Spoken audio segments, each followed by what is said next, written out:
Welcome to Abhinav Bharat. నేను అరవింద్. మీరు WhatsApp లో పంపే పర్సనల్ మెసేజ్లు నిజంగానే రహస్యంగా ఉంటున్నాయా, లేదా మెటా ప్రతినిధులు వాటిని చదువుతున్నారా? అమెరికాలో దాఖలైన ఒక సంచలన కేసు ఇప్పుడు ప్రపంచవ్యాప్తంగా ఉన్న కోట్లాది మంది వాట్సాప్ యూజర్లను కలవరపెడుతుంది. ప్రపంచవ్యాప్తంగా కోట్లాది మంది వినియోగించే మెసేజింగ్ యాప్ వాట్సాప్ ప్రైవసీపై ఇప్పుడు తీవ్రమైన ఆరోపణలు వెలువెత్తుతున్నాయి. అయితే దానికి సంబంధించి చూసుకుంటే, తమ సంభాషణలను ఎండ్ టు ఎండ్ ఎన్క్రిప్షన్ తో అత్యంత సురక్షితమని భావిస్తున్న యూజర్లకు కలవరపరిచేలా వారి ప్రైవేట్ మెసేజ్లను మాతృ సంస్థ అయినటువంటి మెటా చదవగలదని ఆరోపిస్తూ అమెరికాలో ఒక దావా దాఖలైంది. అయితే ఈ పరిణామంతో ప్రముఖ మెసేజింగ్ యాప్ల భద్రతపై మరోసారి పెద్ద ఎత్తున చర్చ మొదలైంది. అమెరికాలోని శాన్ ఫ్రాన్సిస్కో కోర్టులో ఈ నెల 23న ఈ దావా దాఖలైంది. ఆస్ట్రేలియా, దక్షిణాఫ్రికా, మెక్సికో దేశాలకు చెందిన కొందరు యూజర్లు ఈ పిటిషన్ వేశారు. వారి ఆరోపణల ప్రకారం WhatsApp end to end encryption విధానం కేవలం ఒక బూటకమని, మెటా ఉద్యోగులు అంతర్గత టూల్స్ ఉపయోగించి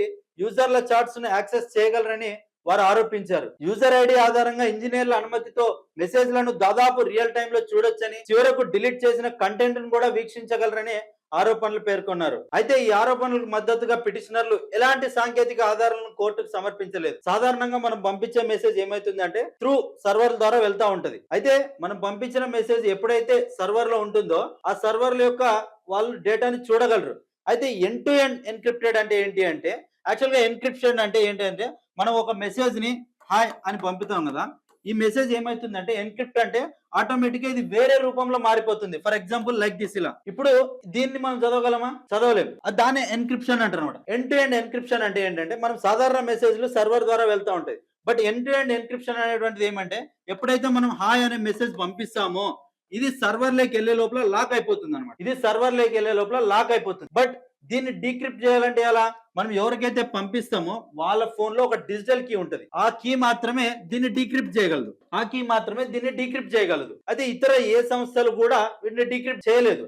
ఒకవేళ సైబర్ నేరగాలు కానీ ఎవరైనా దీన్ని వివిధ రకాల ద్వారా దీన్ని డీక్రిప్ట్ చేయడానికి చూసినా కూడా అది గజిబిజి కోడ్ రూపంలో కనిపిస్తా ఉంటది. బట్ వీరికి ఎగ్జాక్ట్ ఇన్ఫర్మేషన్ అయితే కనిపించదు అనమాట. ఒకవేళ డీక్రిప్ట్ చేసిన దాన్నే ఎండ్ టు ఎండ్ ఎన్క్రిప్షన్ అంటారు అనమాట. కాబట్టి ఎండ్ టు ఎండ్ ఎన్క్రిప్షన్ ద్వారా ఏమైతుందంటే డేటా అనేది ప్రొటెక్ట్ అవుతుంది. బట్ సర్వర్ ద్వారా వాళ్ళు అంటున్నారు, ఏమంటున్నారంటే ఆ సర్వర్ యొక్క కొన్ని అంతర్గత యాప్లు యూజ్ చేసి డేటాని డిలీట్ చేసిన కంటెంట్ కూడా చూస్తున్నారు అని చెప్పేసి అయితే ఆరోపణలు చేస్తున్నారు. అదే సాధారణంగా జరిగే ప్రాసెస్ అయితే ఇదే అనమాట. ఎన్క్రిప్ట్ చేసిన డేటా డిజిటల్ లాక్ లో అయిపోయి దాన్ని డీఎన్క్రిప్ట్ చేయాలంటే మాత్రం ఆ ఫోన్ లో ఉన్నటువంటి డిజిటల్ కీ మాత్రమే డీఎన్క్రిప్ట్ చేయగలదు. ఇంకెవరు కూడా దాన్ని డీఎన్క్రిప్ట్ చేయలేరు. అది ఒకవేళ నార్మల్ మెసేజ్ అనుకోండి, ఫర్ ఎగ్జాంపుల్ ఒక వై అనే ఒక మెసేజింగ్ యాప్ మీరు వాడుతున్నారు. అయితే ఏమైతుందంటే వై అనేటువంటిది ఒక సర్వర్ కలిగి ఉంటది. అయితే మనం ఎప్పుడైతే ఒక మెసేజ్ పంపిస్తామో ఈ యాప్ యూజ్ చేసి ఒక మెసేజ్ పంపించినప్పుడు ఈ సర్వర్ లోకి వెళ్ళి ఆ తర్వాత ఇట్లా వస్తుంది అనమాట మన రిసీవర్ మొబైల్ లోకి. అయితే ఏమైతుంది, ఈ సర్వర్ లో ఉన్నప్పుడు ఈ మెసేజ్ చదవగలరు వీళ్ళు, ఛాన్సెస్ ఉన్నాయి. బట్ ఎన్క్రిప్ట్ అయినప్పుడు అది చదవలేరు. ఎందుకంటే ఇక్కడ నుంచి ఈ సర్వర్ లోకి వచ్చే లోపల ఇక్కడ లాక్ అయిపోతుంది. కాబట్టి దీన్ని చదవలేరు అనమాట, డీక్రిప్ట్ చేయలేరు. ఇది ఎన్క్రిప్ట్ యొక్క ప్రాసెస్ ఉంటది అనమాట. అయితే వాట్సాప్ పై ఇప్పుడు వచ్చిన ఆరోపణ ఏంటంటే మెటా వద్ద ఇటువంటి మాస్టర్ కీలు ఉన్నాయని, వాటి ద్వారా వారు ఎన్క్రిప్షన్ ను బైపాస్ చేస్తున్నారని పిటిషనర్లు వాదిస్తున్నారు. దీనికి సంబంధించి మెటా ఈ ఆరోపణలు ఖండించింది. అసలు మెటా ఏంటి అంటే, మెటా అనేటువంటిది ఒక పెద్ద సంస్థ. ఇప్పుడు మనం ఏదైతే మెసేజింగ్ యాప్స్ వాడుతున్నామో, ఫేస్బుక్ కానీ, ఇన్స్టాగ్రామ్ కానీ, లేదంటే వాట్సాప్ కానీ, ఈ మెసేజింగ్ యాప్స్ వాడుతున్నాం కదా, ఈ మెసేజింగ్ యాప్స్ కి అన్నిటికి కూడా ఈ సంస్థ మెటా అనే సంస్థలో కింద ఉంటాయన్నమాట.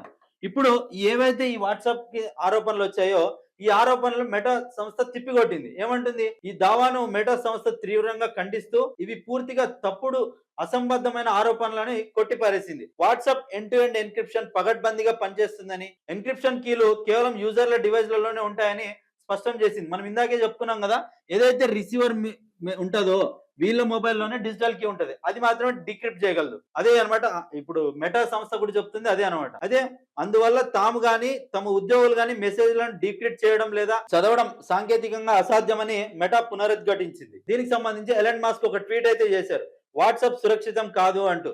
ఈ వివాదంలో టెస్లా అధినేత ఎలన్ మాస్క్ కూడా ప్రవేశించారు.